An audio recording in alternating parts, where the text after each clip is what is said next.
Sim, às vezes assim. Vai começar.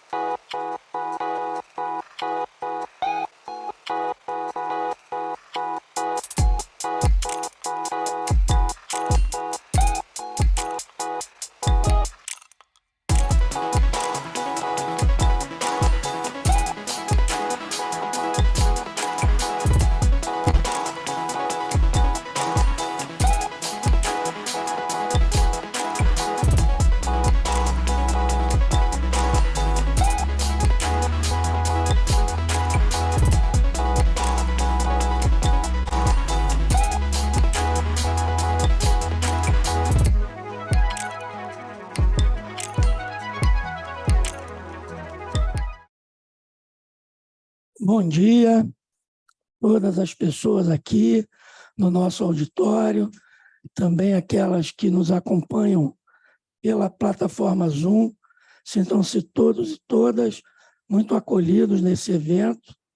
Eu quero saudar também a doutora Patrícia Galvão, o doutor Paulo de Bessa Antunes, o Dr. Handel e também o desembargador Dr. Elton Martinez Carvalho Leme, agradecendo muito pela presença e por dividir os seus conhecimentos sobre esse tema tão relevante para a vida de todos nós, que é a justiça climática.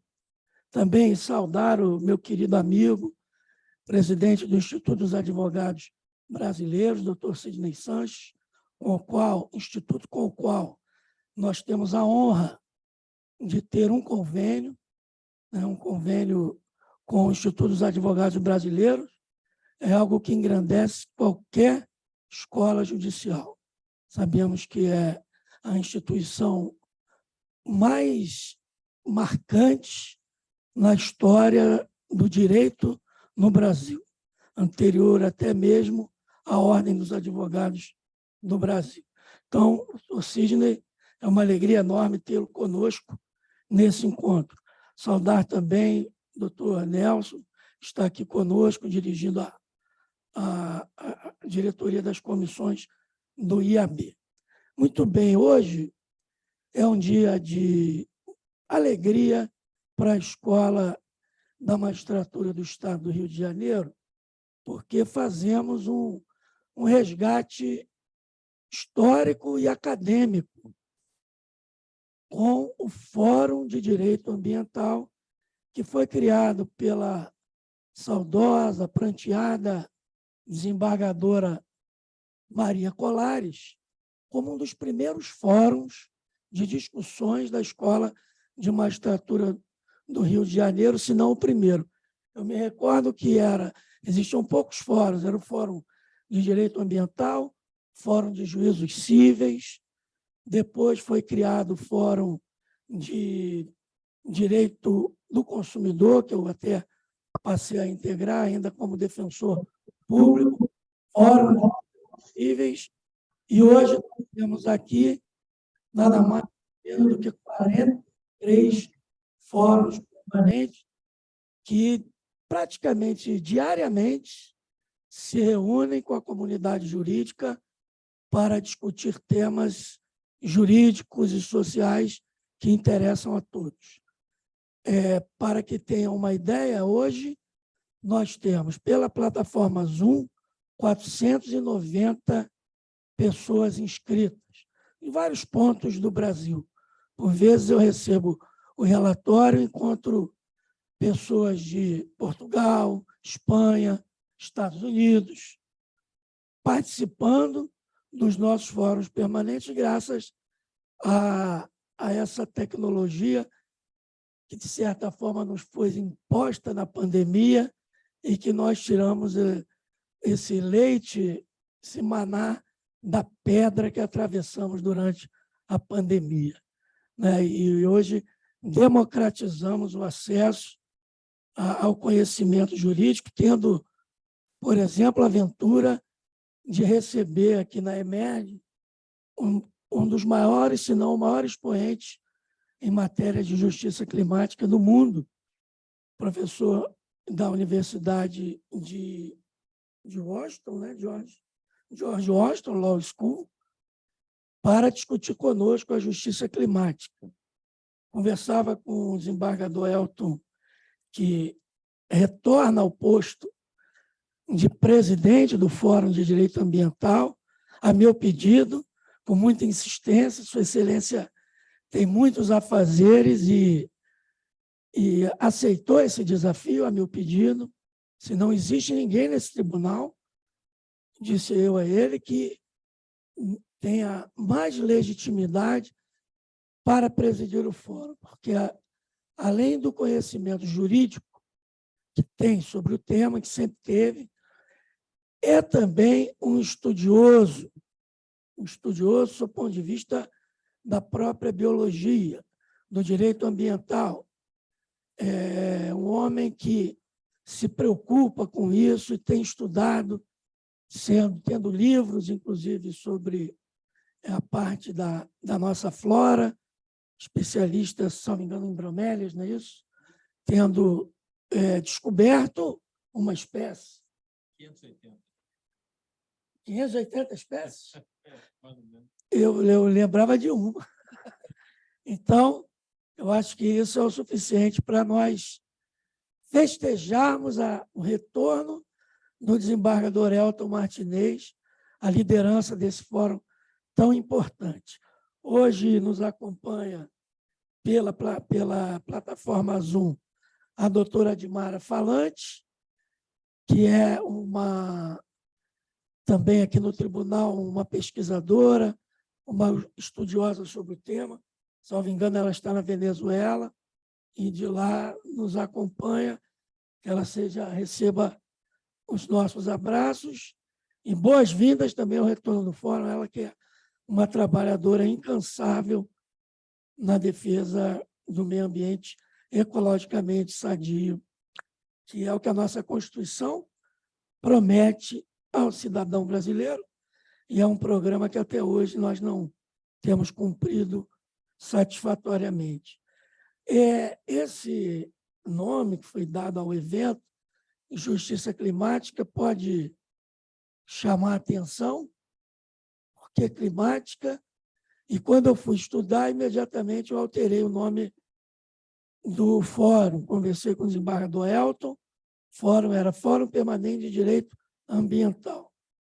E hoje ele é Fórum Permanente de Direito Ambiental e Climático, exatamente pela emergência do tema clima na vida de toda a humanidade. Aquela visão dos anos 60, do direito do homem numa nave, quer dizer, estamos todos numa mesma nave, a nave Terra. E quando se refere a clima, essa perspectiva já antiga, ela se faz assim muito intensa. E o porquê justiça ambiental, porquê justiça climática? Estudos têm mostrado, demonstrado, ratificado, confirmado que as agressões ao meio ambiente, elas se mostram muito mais graves, muito mais duras, muito mais perversas em comunidades periféricas, em comunidades vulneráveis, em minorias. E basta nós observarmos, por exemplo, diante de uma geada, diante de uma inundação decorrente do aquecimento global, por exemplo, quem são as pessoas que mais sofrem com essa inundação? Então, hoje já se fala, já há algum tempo, numa justiça social ambiental, numa justiça social climática. Vários encontros no Brasil, inclusive, eu não quero esvaziar a palestra dos colegas, até porque eu não tenho conhecimento, mas o Brasil é um dos países que tem estudado isso com algum afinco, eu pude perceber, exatamente porque aqui é um dos países que nós temos a desigualdade social e econômica mais perversa, mais absurda, mais gritante. Então, que tenhamos aí um excelente evento. Eu dizia para o desembargador Elton que nós estamos tendo aqui na Escola da Magistratura, iniciou semana passada e acaba quarta-feira, a auditoria interna. E hoje é exatamente a minha, do meu setor, da direção-geral. Eu não vou poder participar de todo evento, mas eu vou, com muita alegria, passar a presidência dos trabalhos para o presidente do Fórum Permanente, o desembargador Elton Martinez, renovando um agradecimento a ele por ter aceito o nosso desafio. Muito obrigado, Marcos.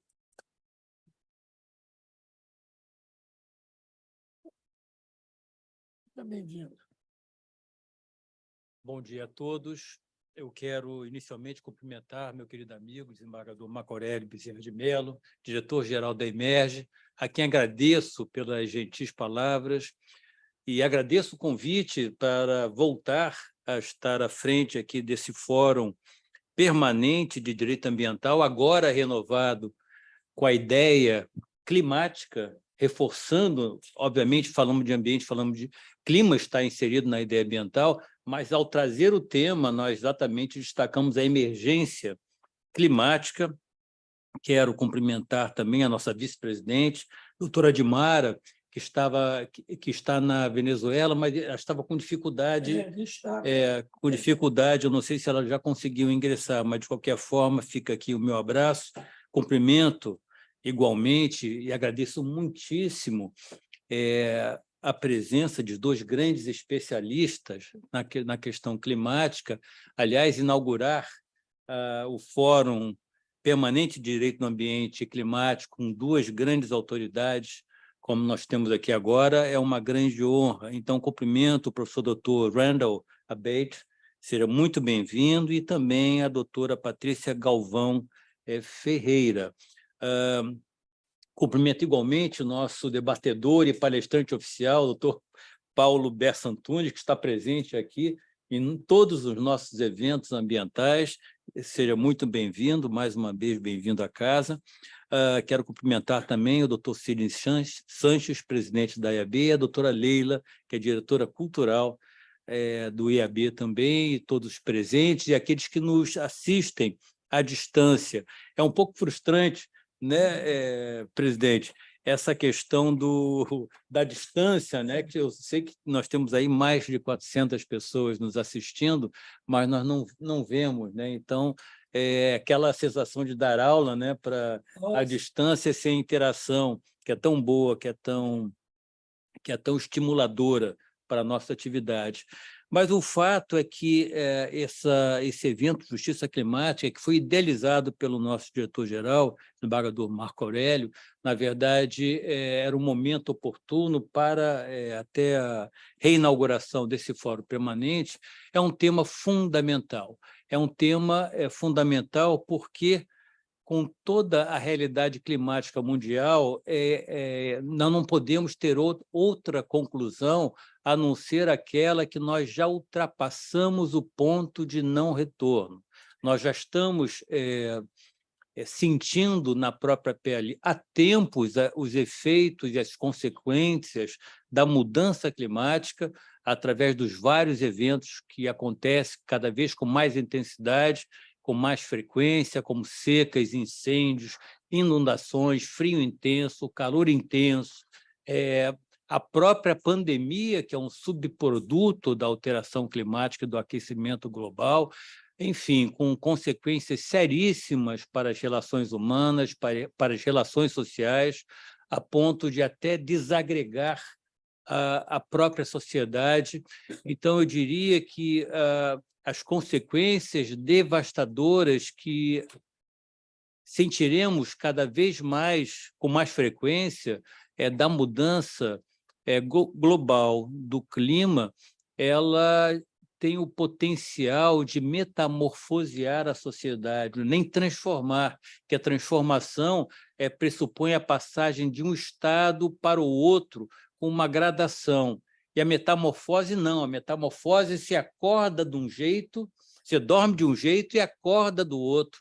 Foi exatamente o que aconteceu da pandemia. A sociedade se metamorfoseou de um dia para o outro, numa condição terrível de clausura, de medidas extremas sanitárias, e isso é consequência, e é a realidade, e é exatamente consequência dessa realidade climática, como eu disse, porque nós já ultrapassamos o ponto de não retorno. E o tema justiça climática é um tema muito amplo, que ele permite múltiplas abordagens, não só, como destacou o desembargador Marco Aurélio, a questão da própria justiça social, à medida que as pessoas mais vulneráveis do ponto de vista social e do ponto de vista econômico são aquelas que primeiro sofrem as consequências negativas das agressões do meio ambiente, portanto, da própria questão climática, mas é apenas as pessoas que primeiro sofrerão, porque todos nós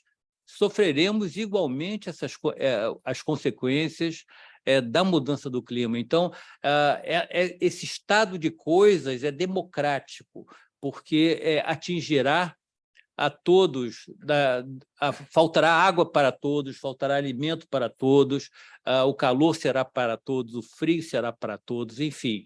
E isso nós entenderemos nos anos que se seguem. Isso cada vez se tornará mais frequente.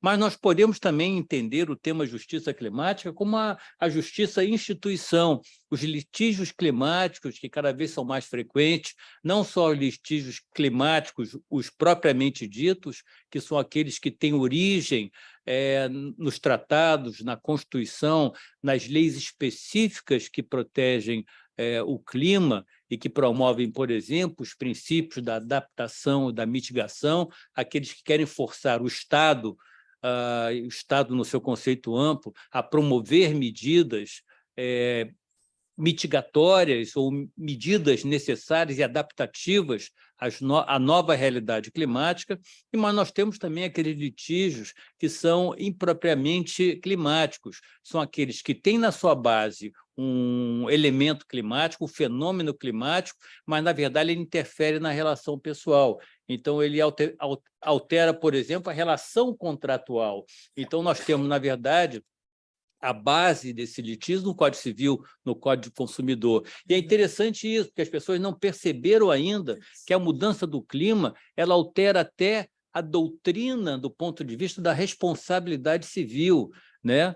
A questão do caso fortuito da força maior, né? Porque a força maior, por exemplo, o caso fortuito é aquele evento imprevisível e, portanto, inevitável. E a força maior, embora o nosso Código Civil não faça distinção, mas é importante que se diga que aí entre os eventos da natureza são aquilo que nós podemos prever, ou seja, uma grande tempestade, um terremoto, um vulcão, são fatos que nós podemos prever, mas nós não conseguimos evitar.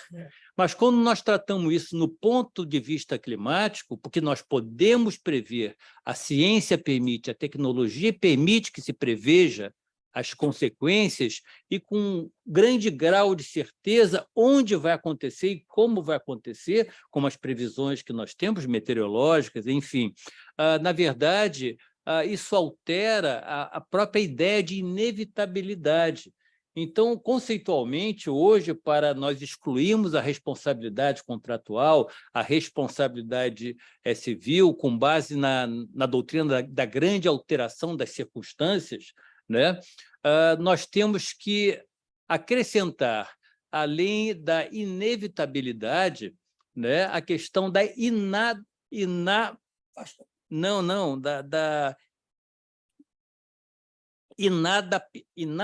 inadaptabilidade, ou seja, a impossibilidade de não adaptar a novas condições climáticas. Eu cito um exemplo, sem querer me alongar muito e tirar o tempo dos palestrantes, um caso julgado há muitos anos atrás, em que uma siderúrgica entrou contra a empresa de fornecimento de eletricidade, porque toda vez que tinha uma tempestade de raios, desligava o alto-forno, desligava o fornecimento, desligava o alto-forno com um imenso prejuízo para a cadeia produtiva, o que se verificou naquele tempo que a empresa de energia não se adaptou à realidade climática e não adequou os equipamentos para proteção para aquele volume de raios naquele período, naquela região. Isso é claro, um exemplo de responsabilidade de adaptar a uma nova realidade climática, como ela não o fez, não conseguiu evitar aquelas consequências e, portanto, ela foi, sim, considerada responsável pelos danos causados, embora tenha alegado ali a força maior para se excluir da sua responsabilidade. Dito isso, e não querendo mais me alugar, porque o tempo é apaixonante, eu passo imediatamente a palavra para o Dr. Randall Abate, a quem, mais uma vez, cumprimento e agradeço a presença.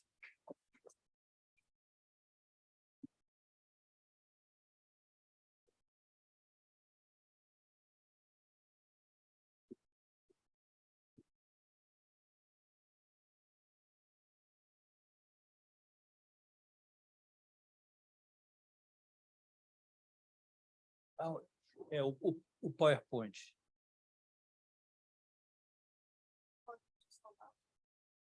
Agora. Yes, standing here. Is okay. I would like to control. He needs to control the presentation. Have something.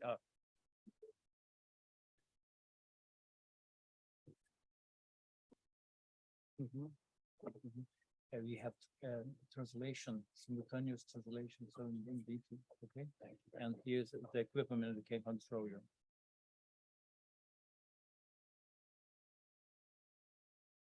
Ele vai falar em inglês, então eu acho que vai ter tradução. Os senhores, por favor, já estão com os equipamentos de tradução simultânea.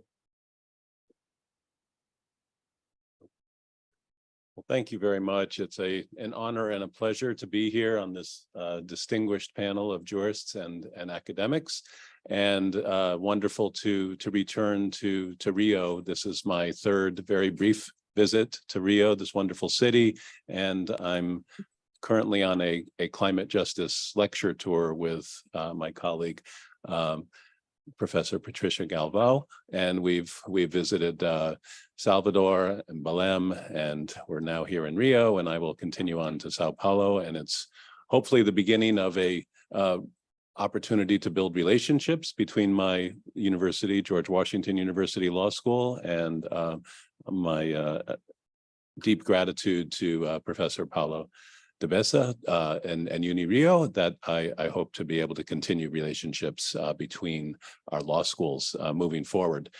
This is certainly a topic of great interest to me. Climate justice has been an area that I've been writing and teaching on for about 2 decades now.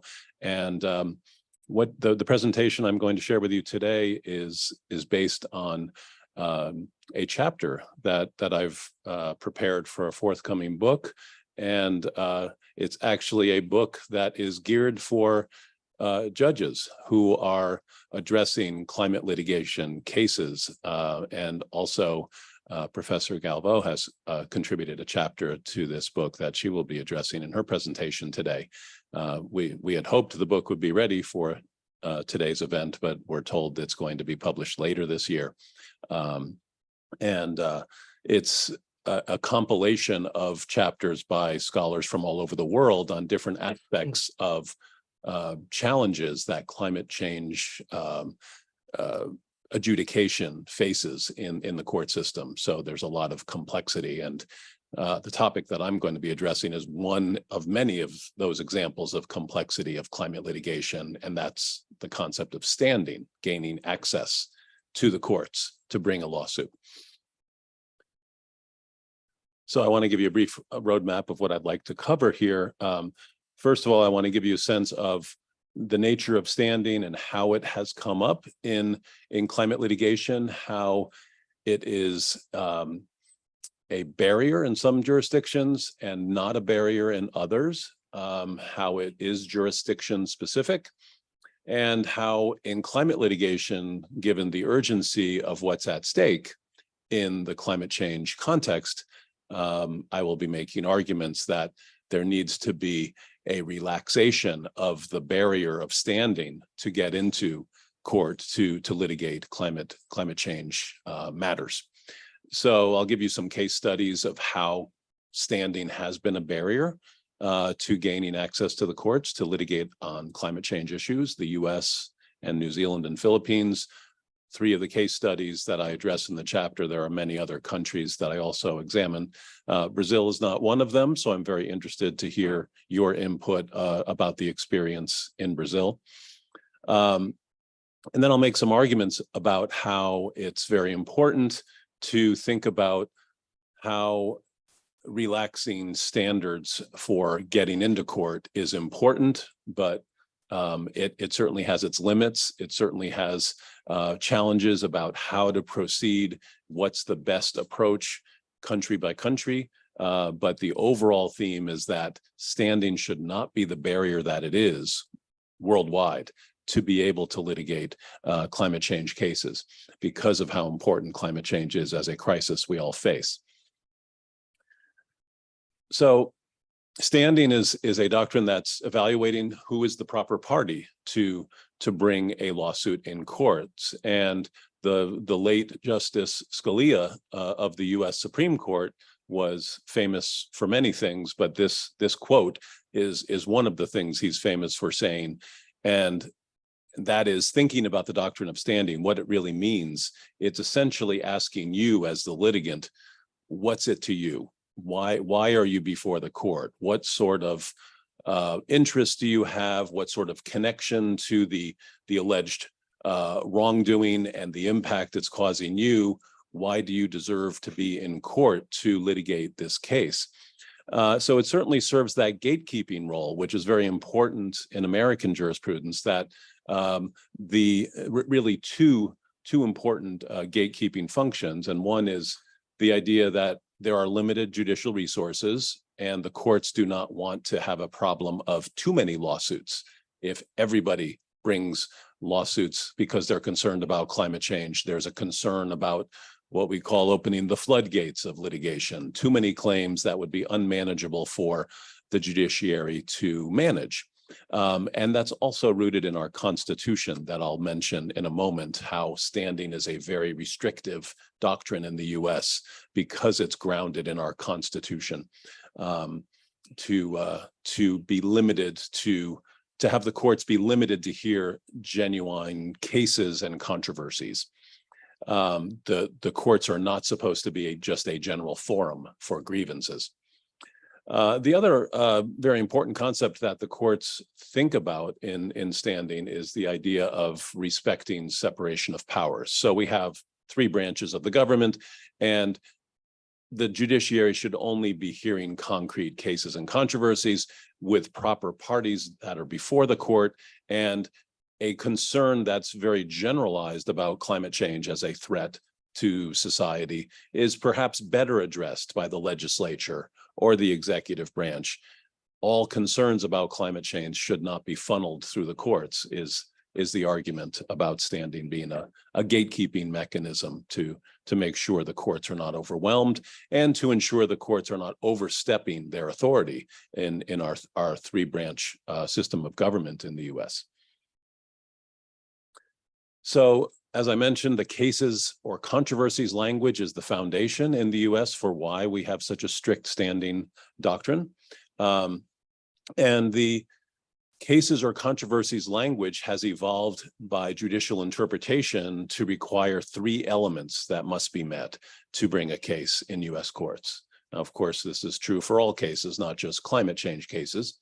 So of these 3 elements, they have caused a great amount of jurisprudence in the courts, that there have been many cases that have been rejected because of a failure to meet one of these 3 elements: injury, causation, redressability. What we're seeing lately is that the 3rd element, redressability, is the most common ground on which to reject a party's standing. Redressability refers to, can the court do something to address your concern? It doesn't have to solve your problem completely, but it has to do something that makes your problem less of a concern. And many cases have been rejected on standing grounds because the court concludes that the concern is not redressable, that it's better addressed by the legislature or the executive branch. Causation has been a challenge in some of the cases as well, but that's less of a concern these days because of a growing field of climate attribution science, which is helping strengthen that causal link between the alleged wrongdoing and the impacts that are being felt. Much of these climate litigation cases are grounded in that science of causation between source of action or inaction and the impacts that are felt. But many famous cases in the US were rejected on causation grounds as well. So these types of elements that we see in the US are also barriers in other jurisdictions around the world. But we also see jurisdictions that are completely at the opposite end of the spectrum that allow what is known as universal standing, that you can go to the courts with any kind of concern and have your case heard. And that is certainly a powerful mechanism to get climate change litigation moving forward. But there's also some limits to even universal jurisdiction that might not be good enough given how challenging the climate crisis is, and I'll address that later. And then there's kind of a middle ground, and I think this might be where Brazil sits, and that is the idea that there is a reduction in the barrier to bring cases like climate litigation to the courts because they are in the public interest. They are able to more readily proceed in the courts. So environmental and other public interest oriented claims do not face such strict barriers to be able to get into the courts. So there are some jurisdictions that are in that middle category of standing. So my argument in the chapter is that regardless of which of those three systems, strict, middle, or very permissive,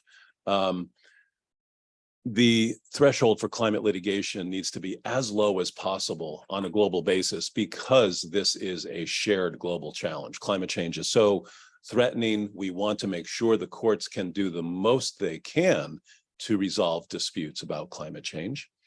And certainly with climate litigation, we're seeing a lot of cases that are designed to protect disproportionately burdened communities. In many ways, the courts are their only chance to secure justice because they are underrepresented, because they don't have the political or economic power to be able to have their concerns heard in legislative forum. The courts are really their best opportunity. So this might be indigenous communities or other disproportionately underrepresented communities like youth plaintiffs who are under the age at which they can vote. So they are more likely to rely on the courts to be able to get the law to protect them more effectively because they can't yet elect the representatives they want. And also the challenge here is that standing it can be such a barrier that having an understanding that it should not be the barrier that it has been is a recognition that for every rule, there are many exceptions. As lawyers, we understand that. And so this is one argument that of many that would say, generally, these elements must be met, but under certain circumstances, they should be relaxed because this is a context that requires special attention.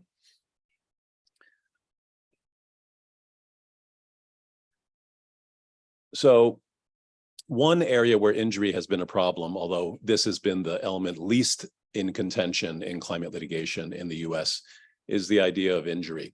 So injury has become interpreted in climate litigation to be an easier element to meet over time, over the past decade.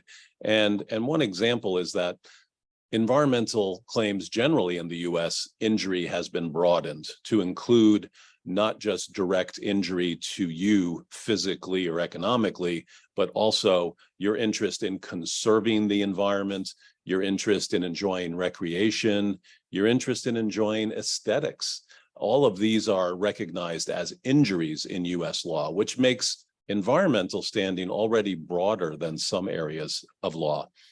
And then when we add climate change as an injury, recent cases have recognized that not only physical injury related to climate change is sufficient, but psychological harm from climate change is also recognized as an injury. So there's a growing movement among youth that are expressing their climate anxiety that they face because their future is so uncertain with all the threats of climate change. And those allegations of psychological harm from the threat of climate change have been recognized as valid injury.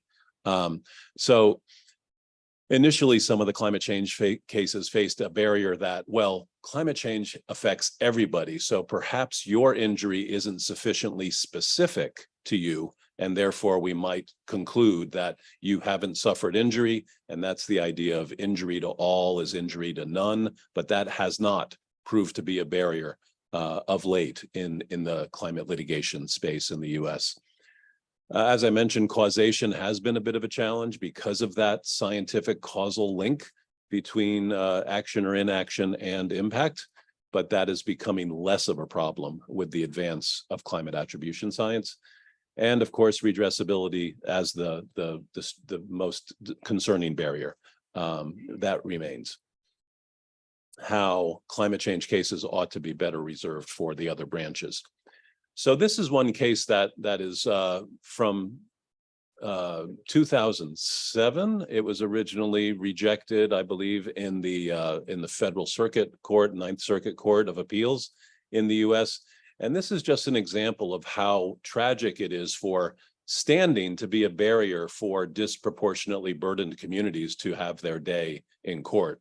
So this was a community of 400 Native Alaskan a community of 400 Native Alaskans in the North Slope of Alaska, way at the top of the state, very cold and remote area of Alaska.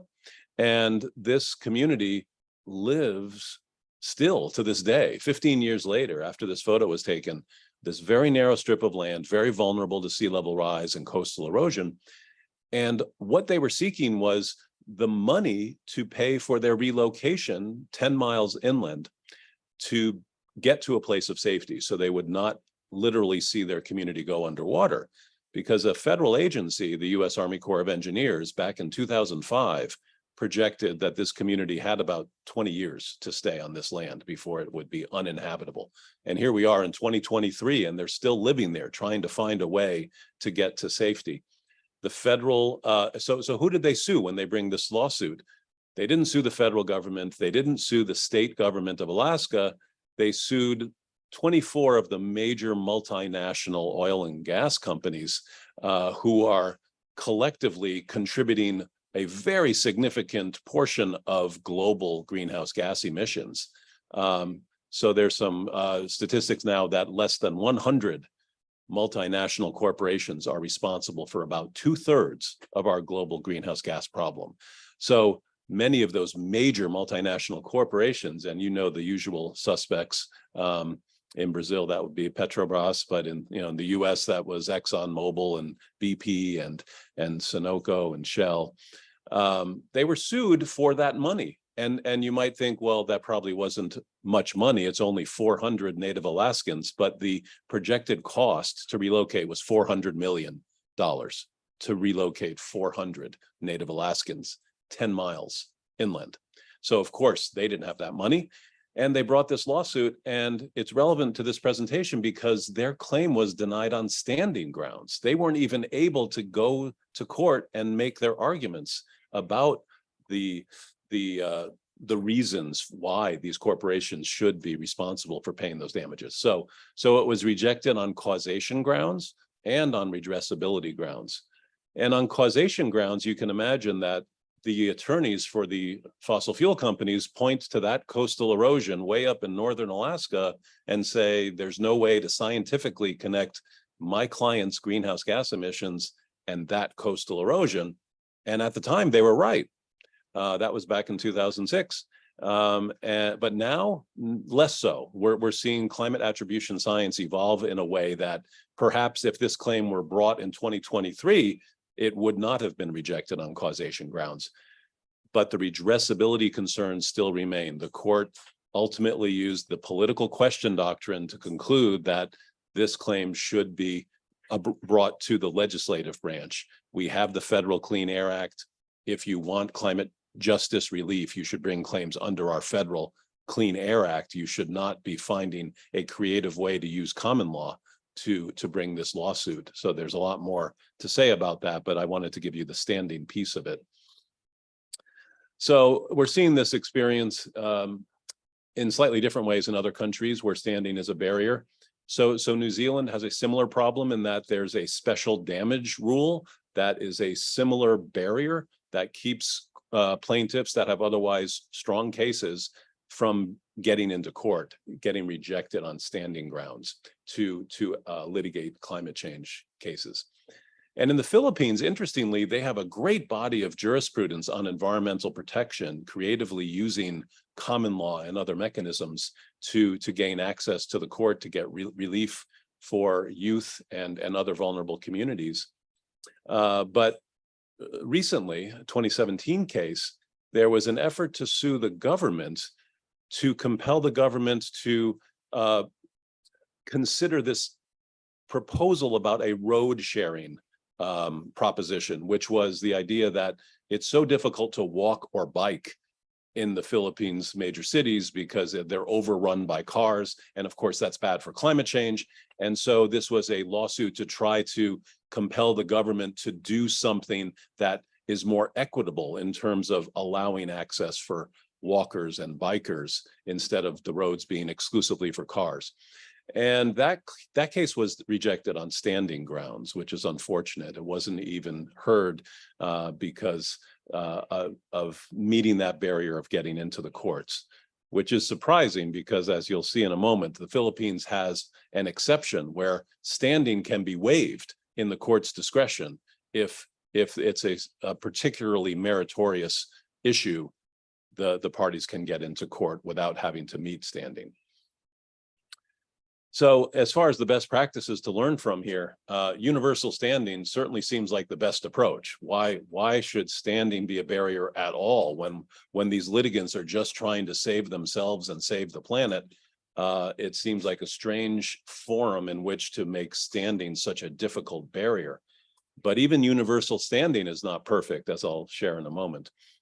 So there's ways that we can be a little more flexible. Courts can be more flexible, and I'll discuss those. And I also want to share with you, like any good lawyer would, that if we embrace these flexibility strategies, it's not going to cause chaos. It is going to maintain order in the judiciary.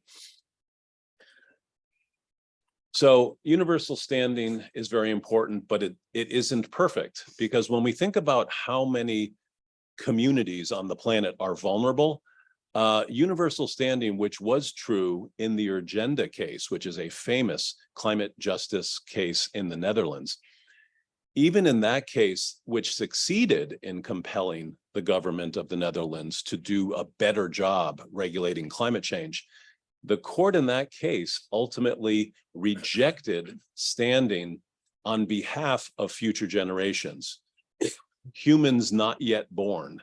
The court concluded that even universal standing did not allow the parties to protect future generations. And that's unfortunate, because when we talk about climate change and future generations and how vulnerable they are, it's not just current youth. And that's defined in a variety of ways. Sometimes youth can be as high as 35 years old in some cases. But when we say future generations, typically we mean youth and those yet to be born.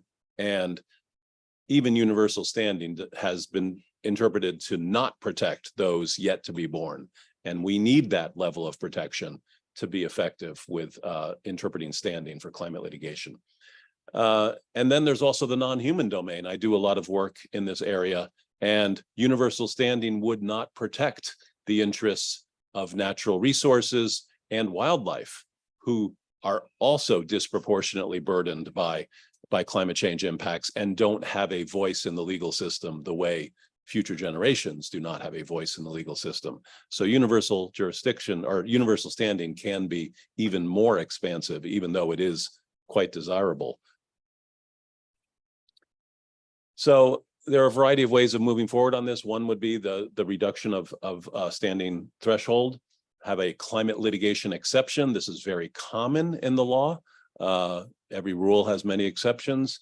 Given the climate emergency, a climate litigation exception might be built into a country by country approach. In the US, we're very limited in granting exceptions to standing because it is constitutionally required, but we do have what are called jurisprudential considerations.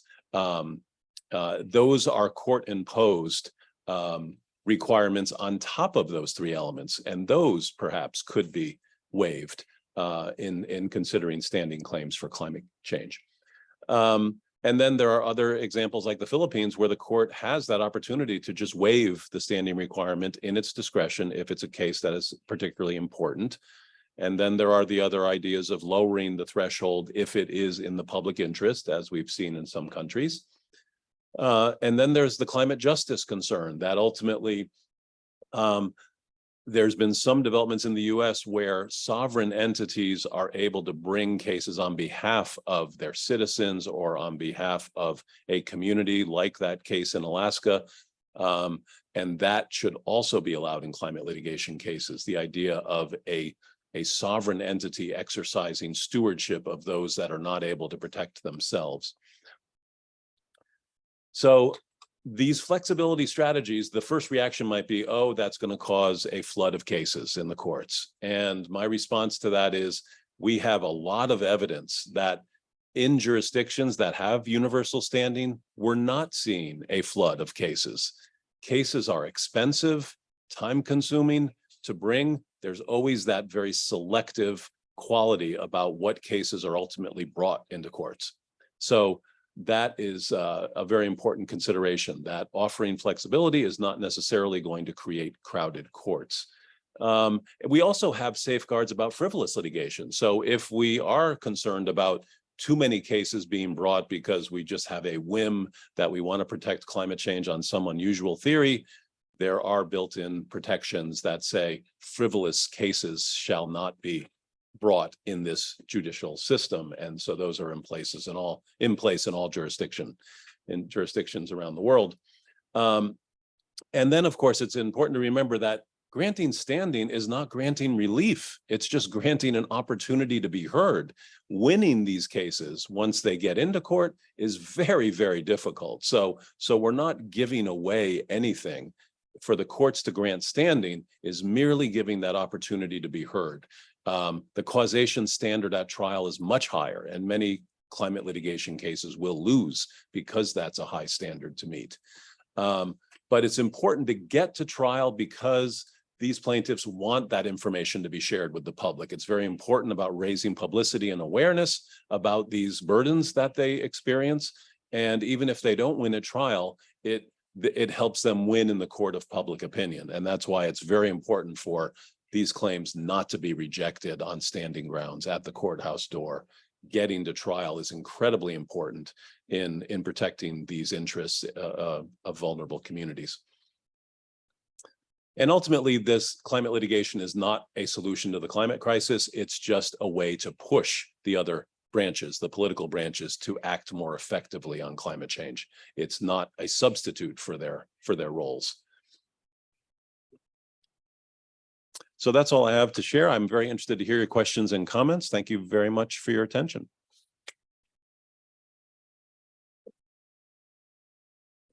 Muito obrigado.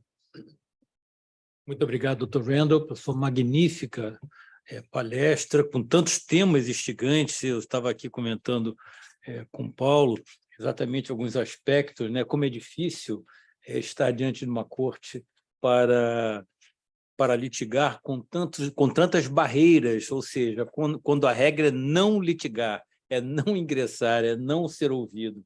Enfim, há um grande desafio aí para superar essas barreiras pelo mundo, mas gostaria de ouvir e passo imediatamente a palavra para a doutora Patrícia Galvão Ferreira. Please, the control. No, the control. Thank you. Também tem uma apresentação em PowerPoint, não é isso, doutora Patrícia? Sim.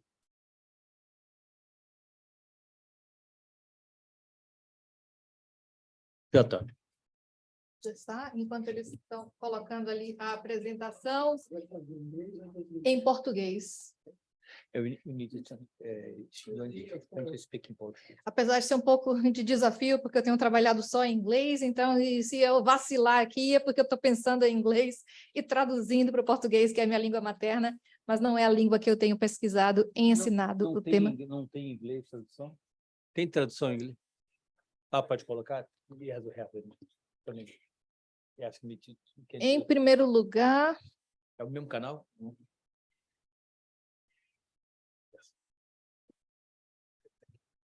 Bom dia aos que estão presentes aqui e aos que nos ouvem via Zoom.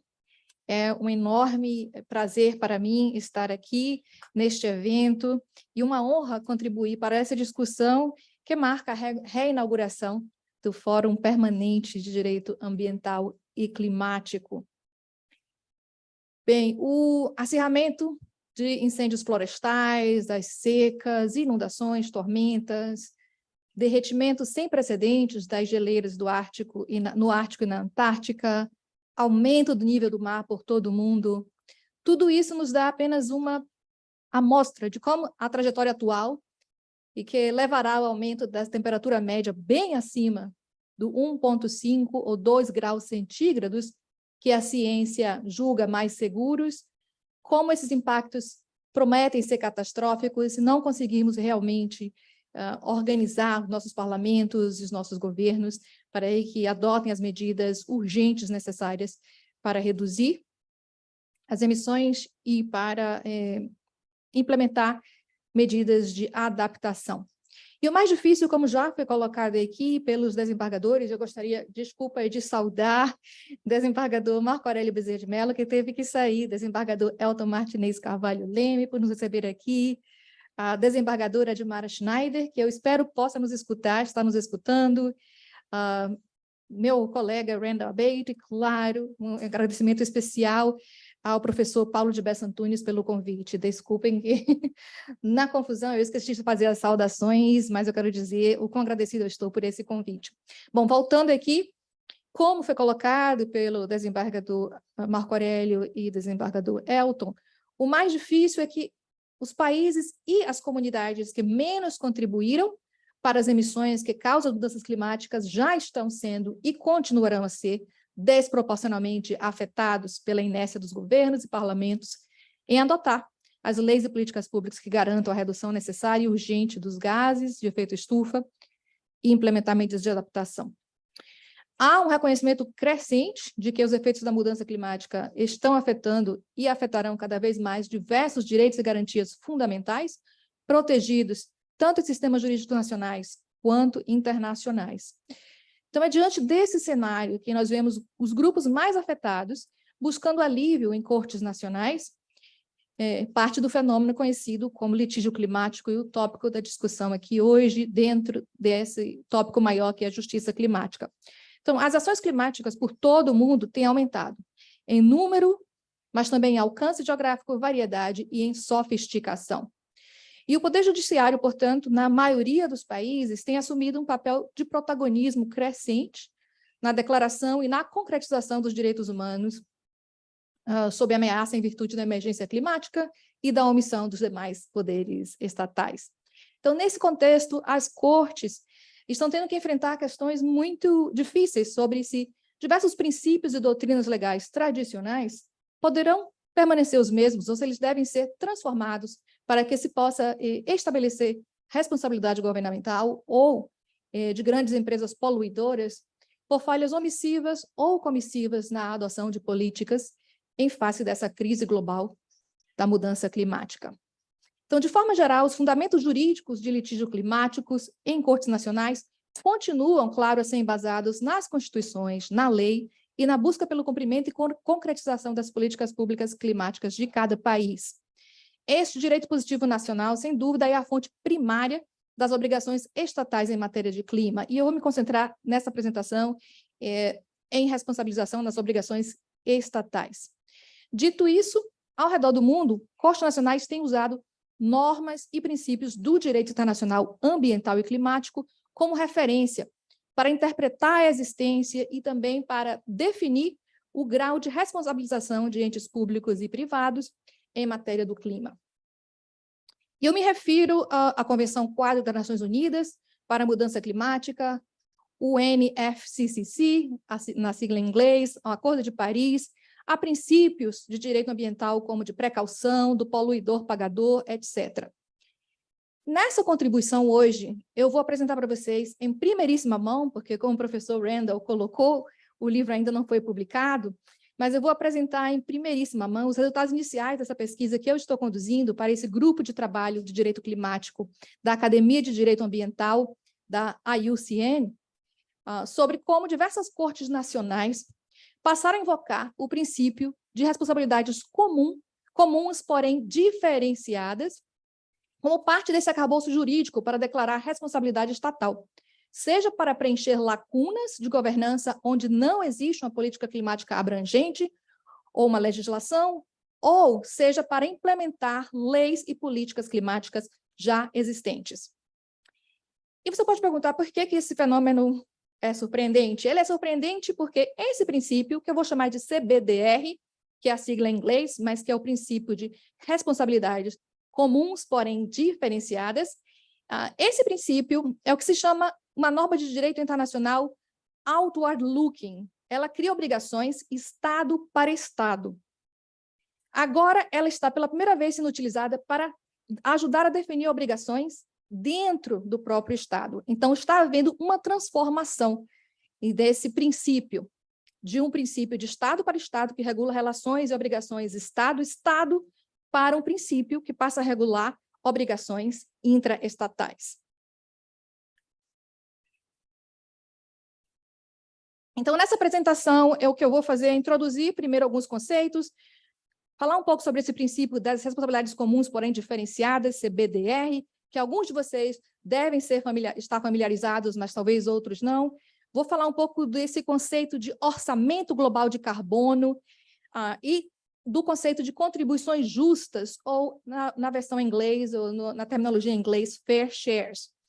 Esses conceitos vão ser importantes para vocês entenderem como as cortes nacionais estão invocando este princípio nas suas decisões de litígio climático.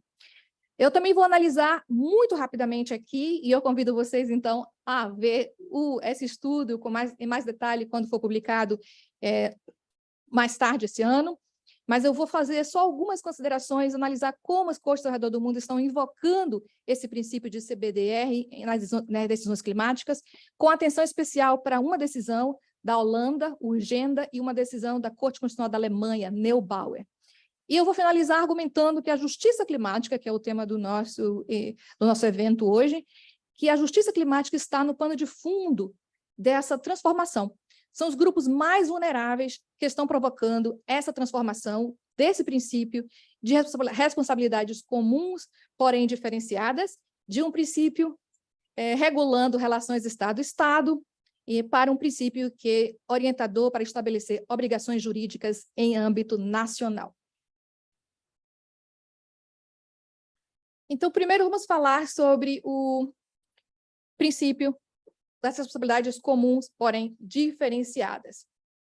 Esse princípio, como o nome já diz, tem alguns elementos. O primeiro é que todos os países têm a responsabilidade de, através da participação na Convenção Marco das Nações Unidas para o Clima e agora no Acordo de Paris, eles assumiram o compromisso de reduzir suas emissões e de fazer ações ou medidas de adaptação aos impactos do clima.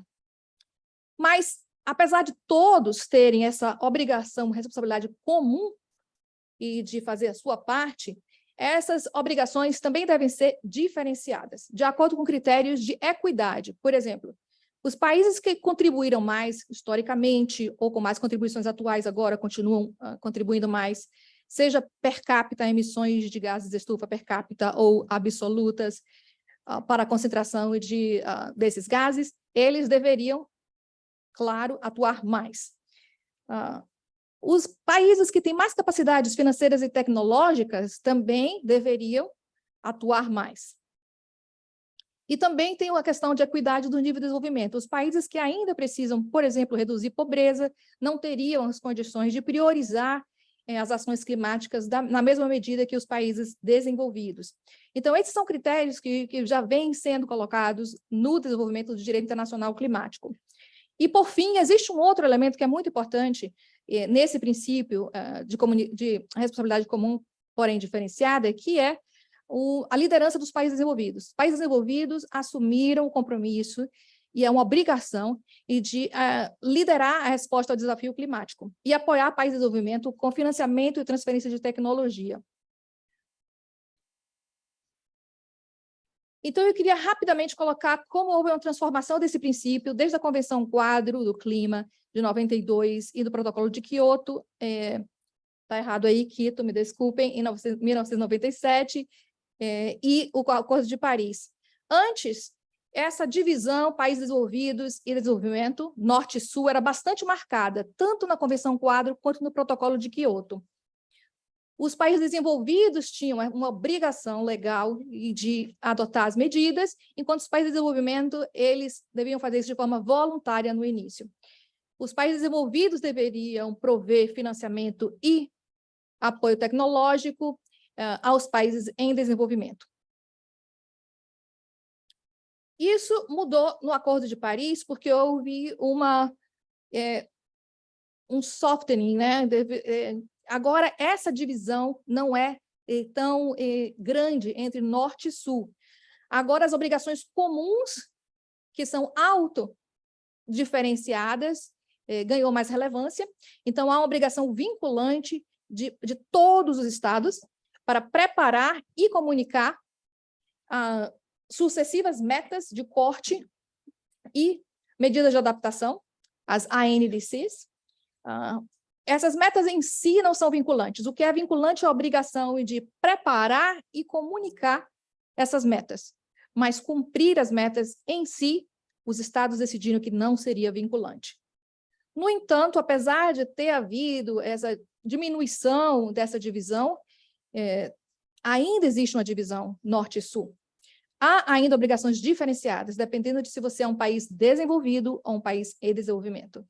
Países desenvolvidos têm que continuar mostrando liderança. Então, há uma expectativa normativa de que eles vão fazer mais e mais rápido do que os países de desenvolvimento. Só que isso é vago, não existe exatamente um consenso de como será essa liderança. E os países desenvolvidos têm a obrigação também de prestar esse apoio financeiro e tecnológico para países de desenvolvimento. Isso é muito importante, particularmente os mais vulneráveis, e isso é parte desse princípio ainda, regindo as relações entre os estados.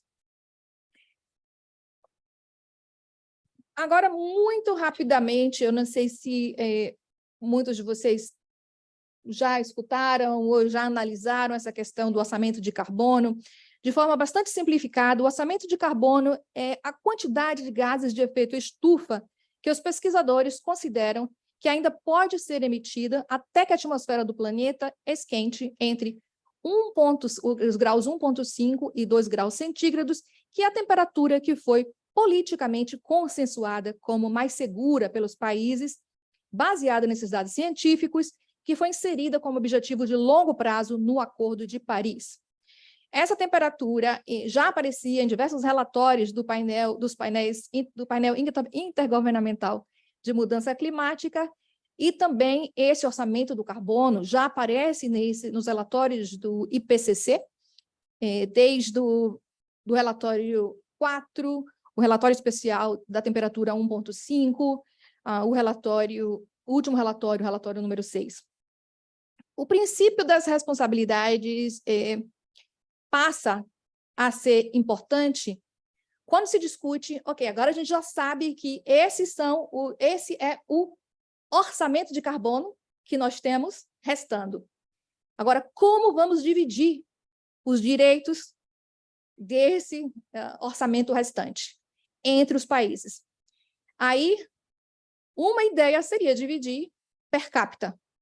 Então, se o país é mais populoso, teria um espaço maior para emitir, mas isso não seria justo, porque alguns países contribuíram mais, têm mais capacidade tecnológica e financeira, e então isso deveria ser levado em consideração. Então, essa é a discussão.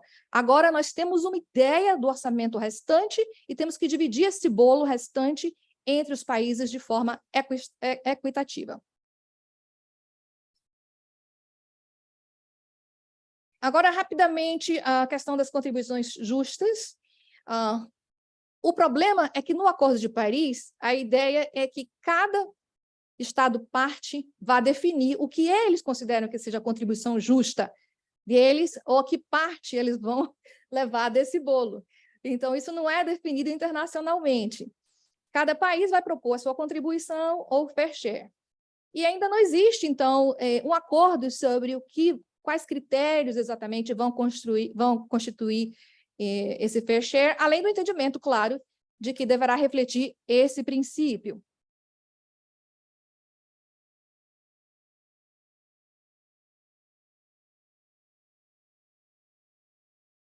Bom, então, nesse cenário, é que as cortes estão tendo que encontrar conteúdo normativo nesse princípio de responsabilidade comum, porém diferenciado. E como é que eles têm encontrado um conteúdo normativo nesse princípio, de novo, que originalmente é o princípio para regular relações Estado-Estado? O que as cortes têm colocado, e muitas cortes já viram isso, já estão invocando esse princípio, é que os Estados têm o dever de cuidado de proteger seus cidadãos contra os riscos e os impactos das mudanças climáticas. Mas, considerando a natureza global da mudança climática, eles só podem fazer isso efetivamente, só podem prover essa proteção efetivamente, se eles participarem de boa fé em esforços cooperativos multilaterais, sendo a Convenção Quadro e o Acordo de Paris os mais importantes. Então, essa participação de boa-fé, segundo as cortes, exige que cada Estado obrigatoriamente faça a sua parte. Então, apesar dos Estados terem decidido que não seria vinculante, que as obrigações deles seriam voluntárias e que só a comunicação, a preparação e a comunicação seriam vinculantes, as cortes nacionais, algumas cortes nacionais estão colocando, não.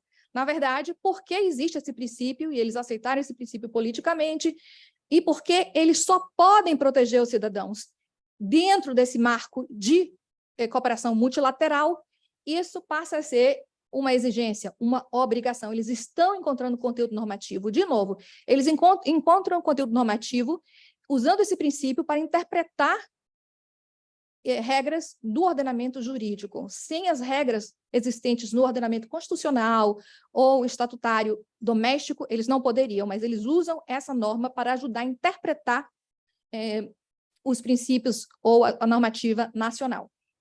Eu vou dar alguns exemplos, muito brevemente. A Corte de Haia, o caso que o professor Randall colocou.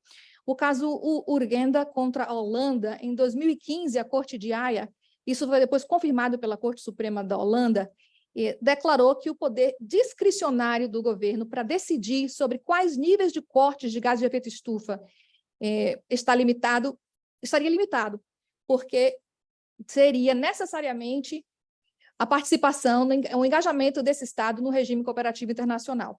Então, apesar do Estado alegar que era uma questão política, como o professor Randall colocou, e que eles têm a discrição de estabelecer qual é a contribuição justa, a Corte de Haia disse, na verdade, existe uma limitação dessa discrição, dessa discricionariedade do Estado, porque ele tem que respeitar os princípios e a normativa internacional, já que ele só pode proteger os cidadãos holandeses dentro desse marco de cooperação multilateral. Foi muito similar à decisão da Corte Constitucional alemã, no caso Neubauer. A Corte colocou muito claramente que a natureza global das mudanças climáticas compele o Estado a engajar em atividades de cooperação internacional para responder à mudança climática.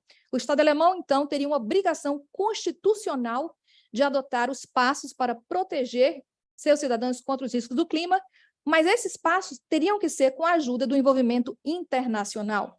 Essa obrigação incluiria tanto a negociação de tratados para promover a necessária ação multilateral, quanto efetivamente a implementação das contribuições individuais acordadas no contexto da Convenção Quadro. Por que isso é importante? Por exemplo, já existe agora uma jurisprudência da Corte Constitucional alemã dizendo que não poderia, como Donald Trump, por exemplo, se retirar completamente da Convenção Quadro, porque isso estaria desamparando os cidadãos alemães, já que a Alemanha não pode unilateralmente ou mesmo minilateralmente proteger cidadãos. Então, ele tem obrigatoriamente que participar de boa-fé. O que a Corte alemã disse, no entanto, é que existe uma discricionalidade sobre qual o nível exato de participação. Desde que esteja participando, a Corte não quer dizer exatamente qual vai ser essa participação, mas não poderiam, já seria uma violação de direito constitucional alemão, e se um governo alemão agora decidir se retirar completamente do mecanismo multilateral. Rapidamente, eu vou falar agora das responsabilidades diferenciadas, de novo, convidando os que estão interessados a ir mais fundo, lendo esse artigo e outras discussões sobre o tema, mas aqui é só para dar um aperitivo do como as cortes estão lidando com esse tema tão complexo. Eu quero falar um pouco sobre...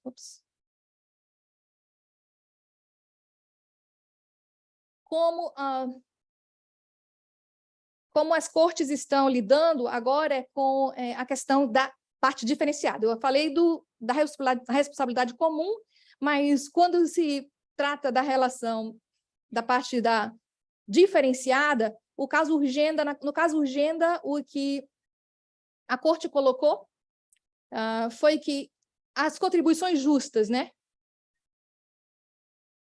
Eu acho que está faltando um aqui. Usou essa ideia, esse conceito de contribuições justas.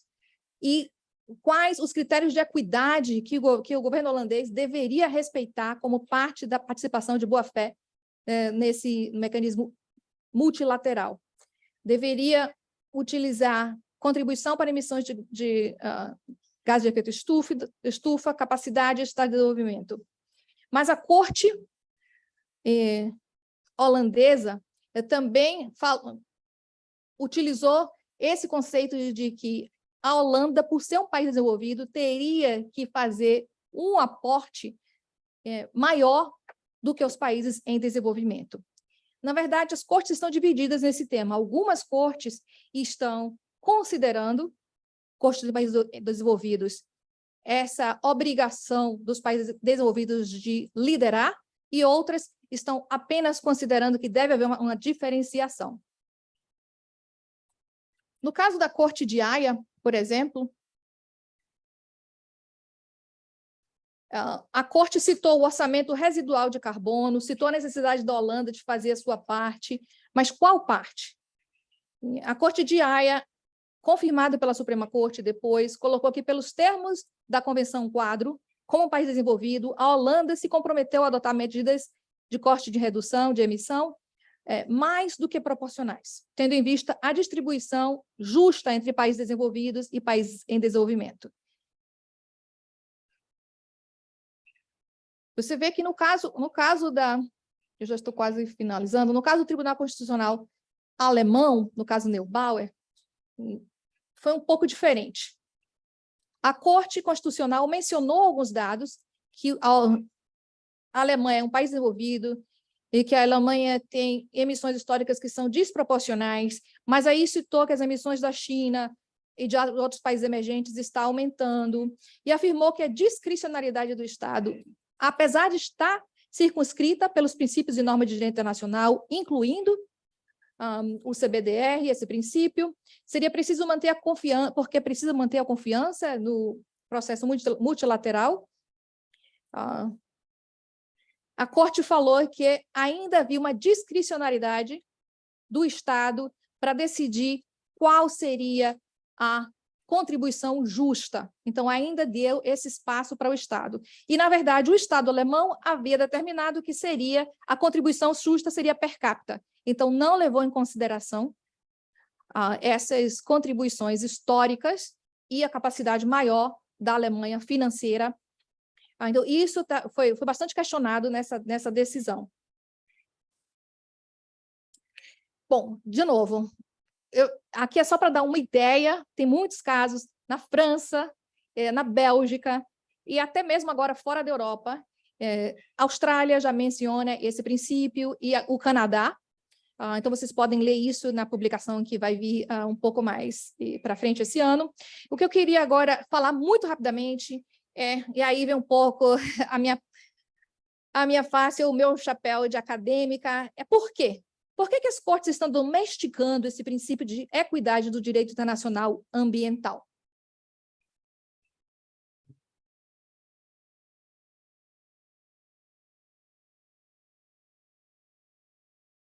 Existe um teórico de direito internacional, Antônio Xenopoulos, de Oxford, que ele fala que as cortes nacionais estariam invocando cada vez mais princípios e normas de direito internacional pela mudança da natureza das normas adotadas pelos estados, por meio de tratados.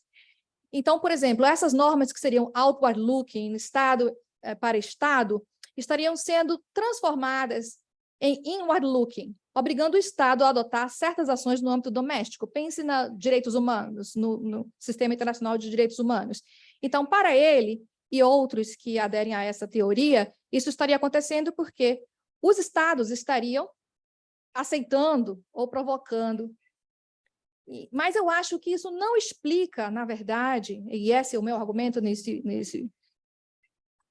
nessa pesquisa, a minha conclusão dessa pesquisa, isso não explica, na verdade, exatamente por que este princípio de contribuições comuns, porém diferenciadas, está sendo transformado de Estado para obrigações internas.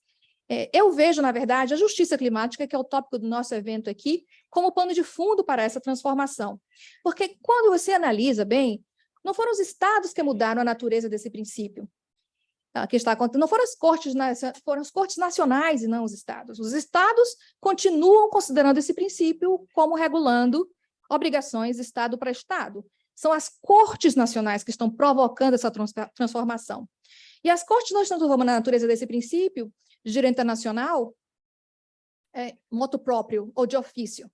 Eles estão transformando porque eles estão respondendo aos argumentos jurídicos inovadores de grupos que se encontram desproporcionalmente vulneráveis à mudança climática, muitas vezes jovens e indígenas.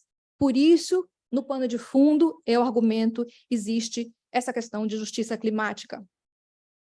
E só para terminar, por que isso é relevante? Qual é a relevância desse tema? Para mim, existem alguns pontos que eu gostaria de destacar como relevantes. Primeiro, que as cortes vão continuar a ser instadas a repensar conceitos jurídicos e precisam se posicionar.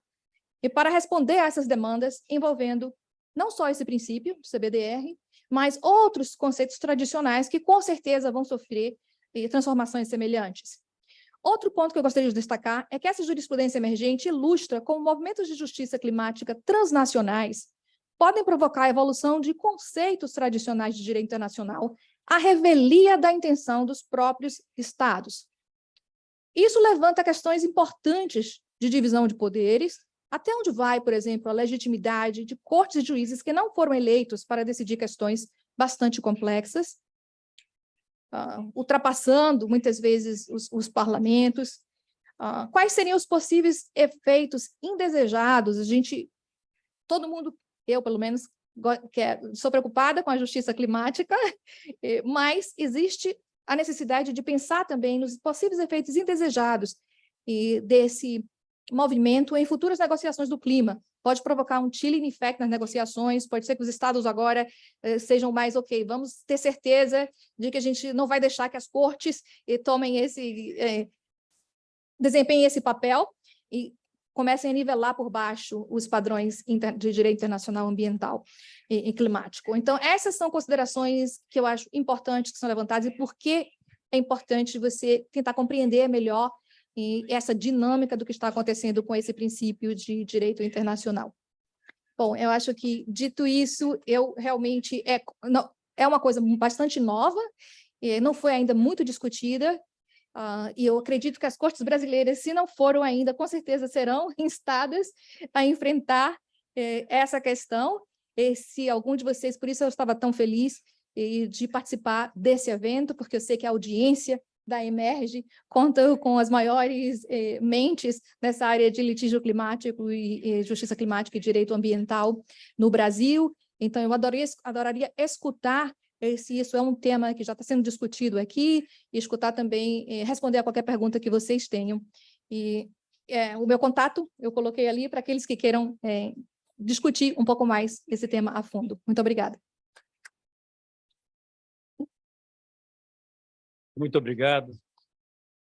Muito obrigado, doutora Patrícia, pela sua instigante palestra, são tantos temas novos. Como eu disse aqui na abertura, a mudança do clima ela implica na alteração de novos conceitos, dos conceitos clássicos, porque eles não dão conta mais das necessidades para regular as relações interpessoais, as relações entre os Estados.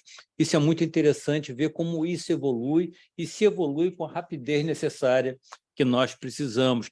Agora, um ponto muito interessante que eu vi ali na sua pesquisa, eu estou fazendo considerações muito breves, que eu tenho que passar a presidência para o nosso debatedor, não só a palavra, mas a presidência dos trabalhos ao doutor Paulo Bessa, porque eu preciso me ausentar, mas a questão da legitimidade dos juízes, né? Que essa é uma questão conceitual interessante, porque, na verdade, o juiz no Brasil ele não é eleito, mas qual é a legitimidade dele? Ele decorre do poder constituinte originário, foram os deputados constituintes, né, que estabeleceram as regras de seleção, não só dos servidores públicos, mas também da própria magistratura. A legitimidade não decorre desse voto direto, como nós entendemos, mas sim daquele voto concedido ao deputado constituinte originário que estabeleceu a regra de seleção da magistratura nacional.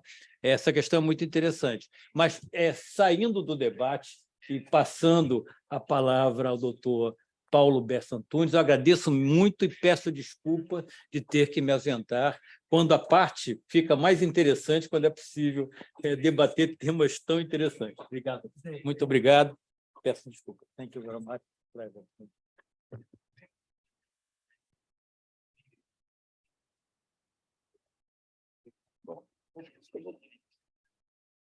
Está ligado aqui? Alô? Tá. Tá. Bom, eu gostaria de agradecer o convite, na verdade, a parceria entre a Emerge, a Unirio e o IAB para a realização desse debate, dessa discussão tão interessante. E o tema aqui foi muito amplo, né? Eu vou tentar começar aqui com o que o professor Randall falou, depois tentar pegar um pouquinho aqui que a professora Patrícia mencionou, procurar fazer uma mistura. Eu quero dizer que eu achei muito curiosa a menção do professor Randall, a famosa frase do capitão Renault, em Casablanca, né? Prendam os suspeitos de sempre. Acho que foi uma boa lembrança. E também vou colocar aqui a frase final do filme Casablanca, dizer, esse é o início de uma bela amizade. Então, acho que a gente vai conseguir fazer aqui avançar muito nessa discussão. Mas eu acho assim, eu quero tentar fazer um papel um pouco mais crítico sobre isso, porque acho que alguém precisa dizer que o rei está nu, né? E eu acho que a gente não está conseguindo avançar nessa colocação de que o rei está nu, né? Quer dizer, o que acontece? Se a gente pegar esse conceito de standing que foi apresentado aqui pelo professor Randall, o que a gente observa é que, na verdade, há uma tendência, principalmente nos tribunais norte-americanos, que foi vamos dizer assim, foi a questão básica da discussão dele, há uma tendência de uma jurisprudência defensiva, ou seja, evitar os casos, né? Procurar sair fora dos casos. Eu acho que isso vem muito dentro daquela daquela discussão dos famosos casos Chevron, né? E aí eu chamo a atenção que a indústria do petróleo ela é assim uma fonte de jurisprudência ambiental inesgotável, né? Sempre a gente encontra as empresas de petróleo gerando aí jurisprudência. Mas essa questão da legitimidade de ação, no Brasil, ela não se coloca de forma tão veemente, porque nós temos a Lei da Ação Civil Pública, que permite um amplo acesso ao Poder Judiciário. Acho que o problema que nós temos no Brasil não é propriamente de acesso ao Poder Judiciário, é de sair do Poder Judiciário, né? Eu acho que essa que é a grande questão que a gente enfrenta aqui. Mas tanto as associações civis, né, organizações não governamentais, como até mesmo o próprio indivíduo, eles contam com capacidade processual para enfrentar essas questões. Nós temos o Ministério Público, que é um grande autor dessas demandas, e as associações civis elas têm cada vez mais procurado propor ações em defesa de vários interesses ambientais, e já existem algumas ações em curso na Justiça brasileira discutindo o problema das mudanças climáticas. As que eu tenho conhecimento, na verdade, são dirigidas contra o governo federal por questões de desflorestamento na Amazônia e como isso teria colaborado para essa chamada mudança climática, essa coisa toda. Agora, acho também o seguinte, processo judicial, ações judiciais, elas precisam ser pragmáticas. Eu acho que não é assim, ainda que se possa tentar construções mais sofisticadas do ponto de vista filosófico, nós precisamos entender que esse conceito de futuras gerações é um conceito muito abstrato. Até que futuras gerações nós estamos falando? Daqui a 500 anos? Daqui a 200 anos? Eu acho que um conceito mais concreto para a gente discutir essa questão do futuro são as gerações que hoje existem, porque, na verdade, há uma contemporaneidade de diversas gerações, né? Nós temos pessoas de 90 anos e temos pessoas que nasceram hoje, né? Então, do ponto de vista da operacionalidade judicial, a mim me parece que um conceito intrageracional talvez seja mais forte para mostrar essas questões que o professor Randall trouxe aqui, porque nós não podemos, quando se trata de um conceito de uma ação judicial, nós temos que ser o mais concreto possível, inclusive no que foi apresentado aqui com o conceito de injury, como demonstrar essa injury. Então, me parece que, trabalhando com esse conceito de que agora está nascendo uma criança em qualquer lugar do mundo, eu acho que esse talvez seja um conceito mais operacional para ações judiciais. Me parece que disputas judiciais elas precisam ser muito pragmáticas com relação ao que elas buscam. Eu acho que e aí é importante que a gente, assim, eu consegui ao longo da minha vida profissional caminhar sobre duas pernas, né? Porque eu realizei uma carreira acadêmica, mas também realizei uma carreira de muito litígio judicial, tanto no Ministério Público como até numa advocacia privada. Então, para mim, é mais fácil transitar entre esses dois mundos, mas é importante ter essa visão.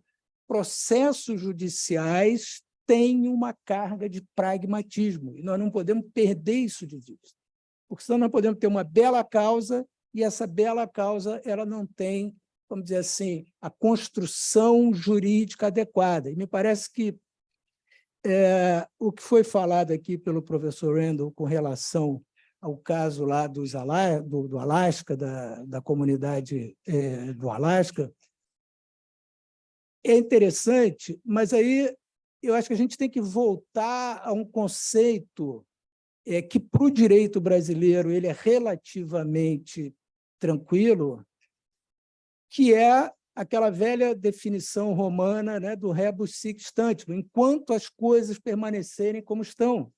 Né? Então, dentro a própria coisa julgada, né, a res iudicata, nas questões ambientais e climáticas, elas não podem perder, no meu modo de ver, essa ideia de que elas valem enquanto as coisas permanecerem como estão. Então, isso é muito, muito importante na medida em que você tem desenvolvimentos científicos, não é? Alguma coisa que há 20 anos atrás não se conseguia provar, hoje já se consegue ter uma certeza maior. E aí é um conflito muito importante que para o advogado é difícil entender, é que o direito trabalha com segurança. E a ciência ela é intrinsecamente mutável. Uma verdade científica hoje. Não é? A física lá de Galileu era uma, a física de Einstein é outra. Isso não quer dizer que a física de Galileu estivesse errada, quer dizer que naquele momento era um outro conhecimento científico que se tinha. Agora, nós precisamos também, acho que aí é uma questão que a gente precisa combinar, é que desde que foi feita a Convenção Quadro das Nações Unidas para a Mudança Climática, né, lá no ano 1992, as emissões de gases de efeito estufa aumentaram. Ou seja, o rei está nu. Então, nós precisamos começar a discutir essa questão de uma maneira mais concreta, porque toda a discussão que tem em torno disso, a impressão que se tem é que essas convenções funcionam perfeitamente, está tudo muito, muito correto, agora vamos fazer um ajuste aqui, outro ajuste ali, mas o fato objetivo é que essas emissões aumentaram, a situação toda aumentou. Então, há que se colocar a seguinte questão: até que ponto quem assinou, quem participa desses acordos, de fato está preocupado em resolver o problema? A discussão que eu vejo muito hoje com relação a crédito de carbono e negociação de permissões, de poluição e tudo mais, me parece muito mais uma discussão voltada para negócio do que propriamente para a proteção do sistema climático. Não é? E aí eu acho que cabe a nós, nessa posição de estudiosos desse assunto, dizer, o rei está nu, porque alguém precisa dizer isso, alguém precisa mostrar que nós estamos numa discussão que, na prática, ela tem pouco efeito concreto. Né? O fato objetivo é esse, e aí algumas questões também surgem disso, que é o seguinte: a proteção contra a mudança climática é caro. Né? Se a gente pegar o exemplo da Holanda, foi falado aqui do caso que foi julgado na Holanda, a Holanda é um país que está debaixo do mar, sempre foi um país debaixo do mar. Quanto é que custa para a Holanda se manter debaixo do mar? Não é? E Bangladesh também é um país que está debaixo do mar. Só que Bangladesh não consegue, ela não tem capacidade financeira para se manter debaixo do mar. Essa é uma discussão que nós não podemos deixar de ter. Não é? Eu acho que esse é um ponto importante. O que foi...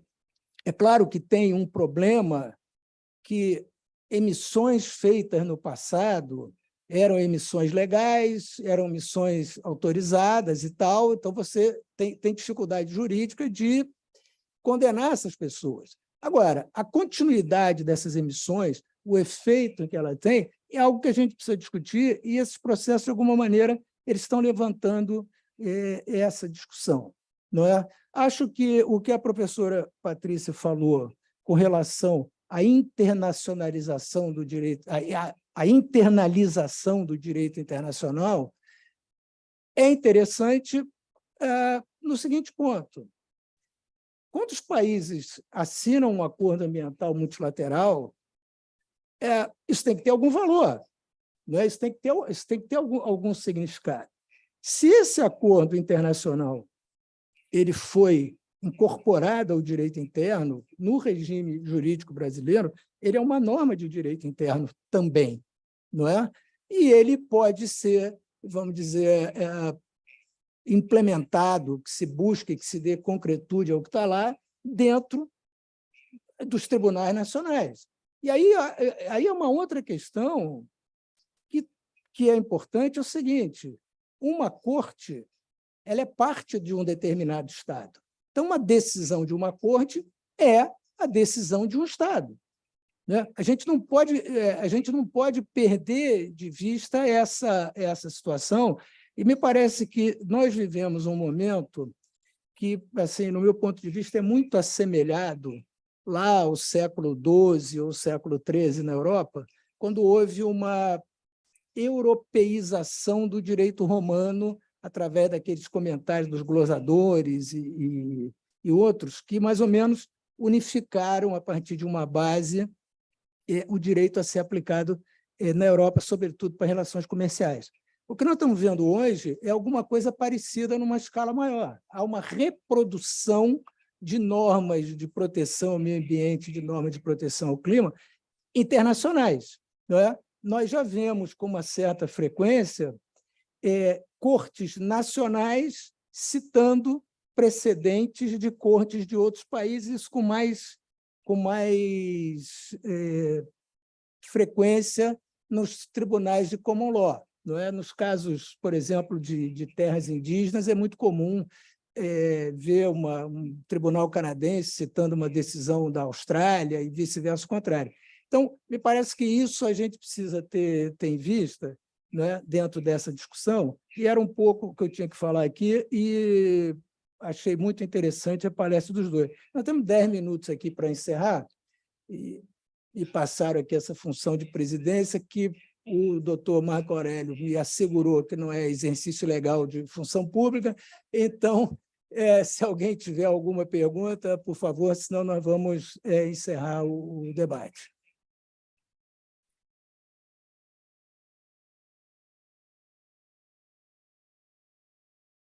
O contato é 3, hein? Por favor. Por favor. Aproveitando essa oportunidade valiosa de estar aqui, eu gostaria de escutar um pouquinho mais sobre esse comentário que o senhor colocou, que eu acho super importante realmente, de que quando o Brasil e outros países incorporam esses princípios, ordenamentos, etc., no direito interno, eles se tornam vinculantes. Então, por exemplo, se o Brasil, na lei marco brasileira do clima, determinar que a contribuição justa do Brasil é uma redução de 50% até o ano 2030, por exemplo, isso seria vinculante, você poderia ir à corte, às cortes nacionais, e o Brasil, o governo deveria responder por isso. Mas eu acho que o que essas cortes estão fazendo é um pouquinho diferente, então eu queria escutar um pouco a sua opinião sobre isso. A ideia é que novos parlamentos não poderiam retroceder, porque assim, se o ordenamento interno for modificado por novos parlamentos, e aí se decidir que o Brasil não quer mais participar da Convenção Quadro, quer se retirar da Convenção Quadro, quer se retirar do Acordo de Paris, que isso não seria uma violação constitucional. O uso desse princípio por essas cortes está dizendo que, na verdade, não, que porque é obrigatório, a única forma dos países protegerem seus cidadãos é participando desse processo multilateral, não se poderia retirar completamente, porque o Brasil não poderia unilateralmente. Então, eu gostaria de escutar um pouco, uma provocação, o que o senhor acha desse debate a partir do ordenamento brasileiro. Bom, olha só, o tema não é um tema simples, mas lembre-se que o Acordo de Paris ele estabelece um período de 4 anos para o país se retirar do acordo. Esses 4 anos eles não são por acaso. Na verdade, eles coincidem com o período de uma administração na maioria dos países. No caso do Donald Trump, por exemplo, ele foi retirar os Estados Unidos do acordo, mas ele tinha 4 anos para fazer isso, ele perdeu a eleição. Então, eu acho que essa já é uma pequena salvaguarda. A outra questão os tribunais brasileiros têm trabalhado com o conceito de proibição de retrocesso ambiental. Esse é um conceito que veio, vamos dizer, do direito de seguridade social. No caso brasileiro, ele foi discutido num tribunal em Portugal, e lá o tribunal português entendeu que não era bem assim. Não é? É uma questão difícil, não acho que seja uma solução fácil, mas me parece que aí é mais uma decisão de natureza política, porque o que a gente também acho que tem que ter um certo cuidado, nós, como profissionais do direito, nós temos uma tendência natural a achar que o direito vai resolver tudo. Tem questões que estão no campo político, Vejo que essa discussão que nós temos hoje, que se chama do globalismo, né, que é uma coisa... O que é esse globalismo que se fala? São tendências ultranacionalistas que atribuem a uma espécie de uma elite internacional mandar em cada país, né? Então, a ONU seria o expoente máximo dessa elite internacional a tentar regular a vida dos países.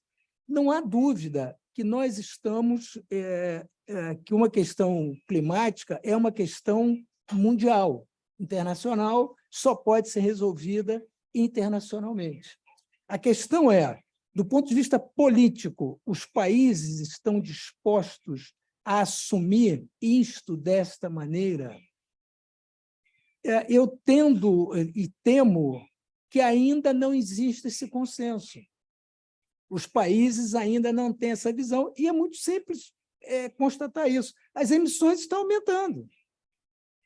Por quê? Infelizmente, cada um olha para o seu umbigo, né? E, usando a expressão daquela fábula alemã, o rei está nu. Nós precisamos colocar isso. Então, infelizmente, e aí eu acho que outra questão é o seguinte, nós temos que dar mais concretude a essa questão das mudanças climáticas. Ela tem que se tornar mais pé no chão. Os exemplos têm que ser mostrados de uma maneira mais decisiva. Enquanto ela ficar numa discussão abstrata, nós teremos dificuldade. Por quê? Grande parte da população do mundo, a maioria da população do mundo, está preocupada com o que ela vai comer amanhã. E enquanto eu não conseguir transformar isso pegar essa questão climática num dado concreto do dia a dia dessa massa mundial, nós vamos ter dificuldade. Então, a mim me parece que essa questão se decide no âmbito político e não no âmbito jurídico. E acho que aí, nós que somos profissionais do direito, nós temos que fazer uma espécie de autocrítica, no sentido de que o direito não tem solução para tudo. Muitas questões se decidem no campo político. Então, não sei se respondi, mas é como eu penso. Mais alguma pergunta? Senhores, eu vou tomar a liberdade de dar a palavra aqui para o nosso presidente Sidney para encerrar o nosso debate aqui, porque a presença dele é importante. Uma palavra rápida, caso deseje, se não considero como falado, e vou fazer uma saudação, vou fazer a distribuição aqui. E aqui tudo tem certificado. Quando se distribui o certificado, eu faço uma breve saudação, parabenizar dois palestrantes, o Instituto dos Advogados Brasileiros, que é uma casa, né, enfim, voltada para o estudo jurídico. Promover esses encontros é muito importante, especialmente num tema tão sensível para a humanidade. O Dr. Paulo Bessa, que é presidente da nossa Comissão de Direito Ambiental, tem desenvolvido um trabalho muito importante, eficiente, ativo e vocal nas questões, né, aflitivas, né, do clima, do meio ambiente, enfim, que não só afeta o Brasil, mas toda a humanidade. Então, eu parabenizo, né, os dois, uma felicidade poder compartilhar esse momento e ter o Instituto apoiando um importante evento na recepção de dois importantes expoentes do estudo de direito ambiental no mundo. Parabéns pelas palestras. Thank you very much for your presentation. Congratulations for your words. Really, really important. Thank you. Ok, então, cortes adjourned. Encerrado o assunto. Muito obrigado. Até a próxima.